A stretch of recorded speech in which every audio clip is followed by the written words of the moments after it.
On Major didn't name names, but warned the sniping has become worse than he'd ever known. When you see the daily taunts and dishonesties that are levelled at her, when you see the inability of those who level those taunts to actually come up with any coherent plan of any sort themselves, when you see the threats that come in her direction of a leadership election unless she delivers a certain sort of Brexit, I think that goes far beyond anything that I would think was remotely acceptable. It is, to all intents and purposes, a party within a party. Correct me if I'm mistaken, I think Theresa May basically is a Remainer. You know, she's not really going to fight the cause, is she? I think she's, standing her ground, and I would trust her to do it, rather than Boris Johnson. I think he's standing by what he's always said, whereas May seems to turn with the tide. So don't forget to press the subscribe button and comment below. Let me know what you think. Today I want to talk to you about the decision to leave the European Union and why it's important that we all understand where that decision is and who made it and how. And that we understand that whilst the referendum was a very inflammatory and loud and shocking moment, it actually in law did nothing. It just did something in politics. And this is relevant because a similar thing is happening with the Rwanda bill. And it is so important for us to hold on to and protect the rule of law, because if we allow politics to trump the rule of law, then we are really in a lot of trouble and, marching into authoritarianism. So it's really important that we really try and get our heads around this. And Remainers, in many ways at the moment, are dominating this message because there's a lot of grievance and wanting to sort of feel kind of like you voted for it and it's your fault. And we really need to try and stop doing that, because the people didn't vote for Brexit. The people that voted for Brexit are sat in Westminster, the MPs. And the moment that Brexit actually was confirmed as going through as decisive, that decisive moment on Brexit was not until after Boris Johnson had won his majority and he put his deal to Parliament and he had his 80-seat majority. Of course it was going to pass. The decision to do Brexit was decided really in the general election of 2019. Everything else up to then was theatre.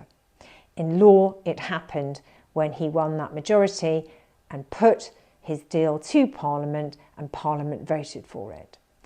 And in many ways, the country and the world has been misled by what's happened with Brexit and the referendum because of the political noise of that referendum. The BBC, the day of the result, was "we're out," and as if we could suddenly magically go out. And we did end up, if you remember, Gina Miller and other claimants took Brexit to court, and it went through the courts, it went through the procedure of the lower courts into the Supreme Court, and it was decided by the Supreme Court, the highest court in the land, that no decision was made in that referendum.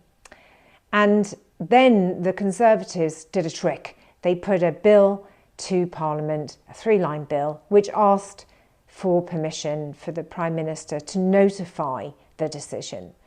Well, the decision wasn't made. And so when they passed that bill, the Notification of Withdrawal Act, really the decision wasn't made, and Theresa May sent the letter of notification, and in doing so, that decision then was made, a decision was made which probably shouldn't have been accepted by the European Union. It wasn't really in line with our constitution, but because we don't have a written constitution, there was a fudge, and so the negotiations started. But even when they discussed the referendum bill, when it was going through the Referendum Act, even Jacob Rees-Mogg conceded that there was a need for 2 referendums, one at the beginning to start the negotiations and one at the end. That can be dealt with in the legislation, and you could have 2 referendums, and as it happens, it may be more sense to have the second referendum after the renegotiation is completed. What we ended up with was one at the beginning and a general election at the end. And that general election at the end was only 43% of the people voted for Boris Johnson. But because of our unfair first past the post system, it looked as though the massive majority in the country had voted for Brexit, when actually it had gone from 51.9% voting for it in 2016 to 43%, because the other parties were all offering another referendum. And this is how we've ended up where we are. And this is why it's important, because of Rwanda and the Rwanda Bill and the European Court of Human Rights, which keeps us all safe. And they are trying to almost build the same momentum so that the politics can trump the law again. The Supreme Court have ruled that that Rwanda bill is illegal. It can't go ahead because of international law, because of the Good Friday Agreement, because of the commitments that we have. And yet we have a Prime Minister and a cabinet and a party who are either appeasing the very extremists in the party or are absolutely driven to mislead the country into making something cataclysmic happen. And, you know, goodness only knows why, because it will cause absolute chaos. And it's been bad enough with Brexit, as we all know, and the decisions with COVID, disastrous. You know, trust surely must have run out with this government. And it is important that we remember what keeps us safe and what matters. And that is the rule of law. It's so paramount because our rights and everything are defined within that. Our safety exists within the rule of law.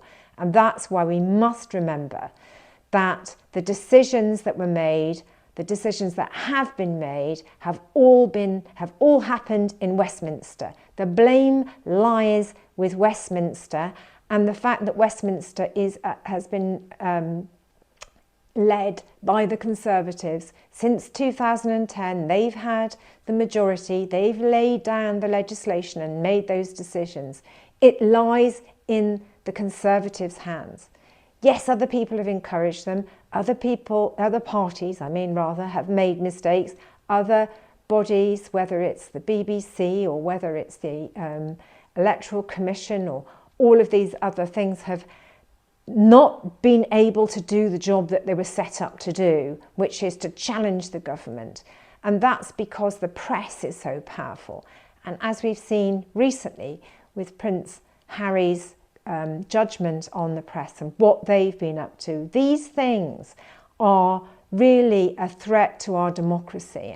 And we are the ones that uphold democracy. And we are the ones that hold the power in as the people. But we must understand that our power is safer within the confines of the rule of law. So just remember, when you think about Brexit and you think about wanting to feel angry about it happening, blame the Conservatives, don't blame voters. James O'Brien is absolutely brilliant on this. You know, blame the people that conned us, not the people who are conned. Thanks for listening. Do comment below. Let me know what you think.